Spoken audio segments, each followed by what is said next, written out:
All right, in this next example, what we're going to do is we're going to use differentiation rules to compute a bunch of derivatives. And the purpose is only to remind you that, first of all, the differentiation rules, and then secondly, that all of the normal rules we know about derivatives, they hold for functions of a complex variable here too. In particular, if we wanted to compute f prime of z for this guy, which is d dz of 3z to the fourth minus 5z cubed plus 2z, then what we could do is we could use the fact that this breaks up under sum and difference. So we can use, for example, a sum slash difference rule to break this up as d dz of 3z to the fourth minus d dz of 5z cubed plus d dz of 2z. And then what we could do is we could use the constant multiple rule, or whatever you called it whenever you learned it. It doesn't have to have a name. I'm going to say the constant multiple rule.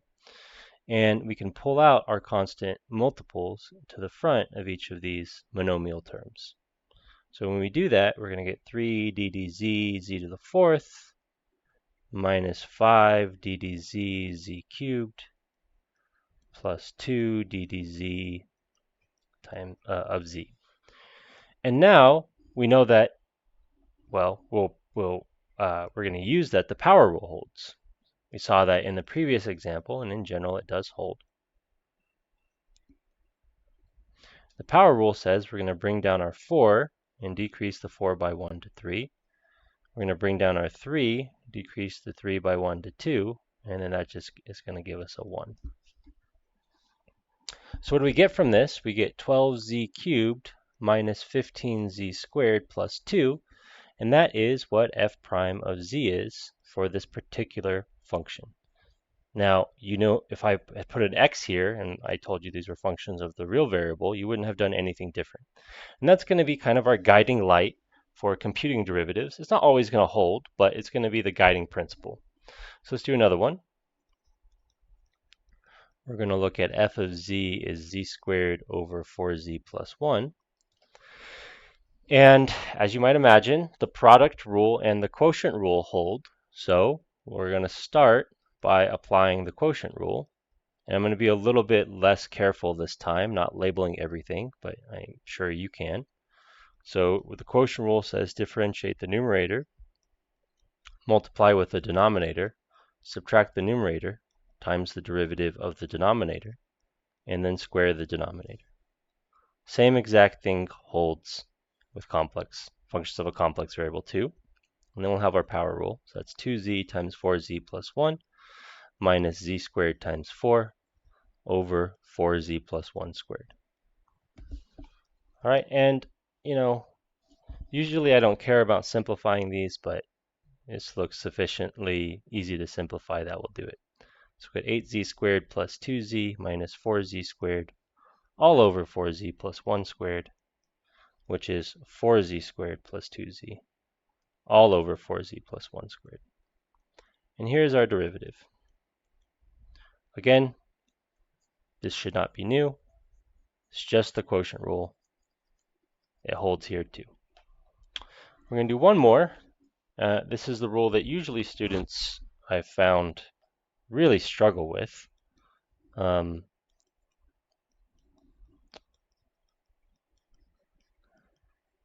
what happens here, just as a quick reminder of recognizing compositions, this right-hand function, if we had g of z is something like iz squared plus 3z, and we wrote h of w is like w to the fifth, then h of g of z, which is h of g of z, is h of iz squared plus 3z, and then h is I will take you to the fifth power no matter what you are.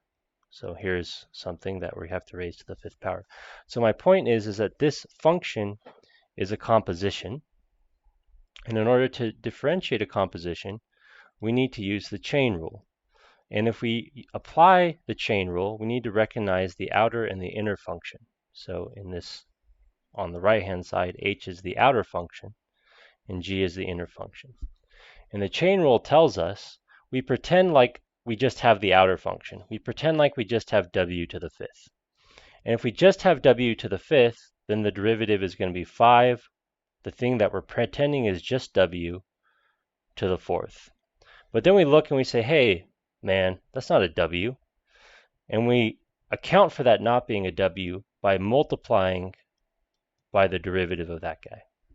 And that's the chain rule applied to this particular guy. And so we have 5iz squared plus 3z to the fourth.